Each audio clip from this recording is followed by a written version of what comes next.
கடந்த சில வாரமாக நம்ம பார்த்தோம் அப்படின்னா, எந்த சமூக வலைத்தளங்கள் நீங்கள் எடுத்துட்டீங்கனாலும் சரி, எந்த டிவி எடுத்துட்டீங்கனாலும் சரி, சீமான் விஜயலட்சுமியோட பிரச்சனை தாங்க எல்லாத்துலேயுமே ஓடிட்டு இருக்கு. ஏன்னா இந்த நாட்டில் வந்து பேசி தீர்க்கறதுக்கு எத்தனையோ பிரச்சனை இருக்குதுங்க. மக்களுக்கு உண்டான பிரச்சனைகள் பார்த்தீங்க அப்படின்னா நிறைய இருக்குதுங்க. அதையெல்லாம் வந்து இந்த சமூக ஊடகங்கள் வந்து ஒளிபரப்புங்க தயவு செஞ்சு.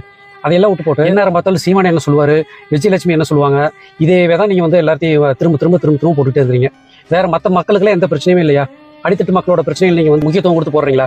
சீமான் வந்து விசாரணைக்கு வந்து போலீஸ் வர சொல்லியிருக்காங்க அப்படின்னு அந்த அன்னைக்கு என்ன நீங்கள் ஒளிபரப்புறீங்க எல்லாரும் டிவியில்? சீமான் வந்து ஹோட்டலில் இருந்து கிளம்பி விட்டார், சீமான் இங்கு வருகிறார், சீமான் அங்கு வருகிறார், சீமான் இன்னும் 10 நிமிடத்தில் ஹோட்டலுக்கு வந்து விடுவார், சீமான் இன்னும் அரை மணி நேரத்தில் ஹோட்டலுக்கு வந்து விடுவார். அவர் என்னங்க விடுதலை போராட்டத்தில் வந்து ஜெயிலுக்கு போயிட்டு இப்போ வந்து மக்களை சந்திக்க வராரா? ஏங்க என்னங்க நாட்டில் பேசுறதுக்கு வேற வேலையே இல்லையா, வேற விஷயமே இல்லையா நம்மளுக்கு? மக்களோட பிரச்சனைகள் எத்தனையோ இருக்கு, அதையெல்லாம் பேசுங்க. அதுக்கெல்லாம் என்ன தீர்வுங்கிறத வந்து சொல்லுங்க. அதை விட்டு போட்டு எப்போ பார்த்தாலும் பார்த்தீங்கன்னா இந்த சீமானி விஜயலட்சுமி தவிர உங்களுக்கு நியூஸே கிடையாதா? ஒன்னே ஒன்று சொல்கிறேங்க, அப்பா அம்மா பேச்சை ஒழுங்காக கேட்டுட்டு நடந்தாவே போதுங்க. வாழ்க்கையில் இந்த மாதிரியான பிரச்சனைகள் என்றைக்குமே வராது. அப்பா அம்மா பேச்சை கேட்டு நம்ம பிழைக்கிற வழி பார்த்து போயிட்டுருங்க.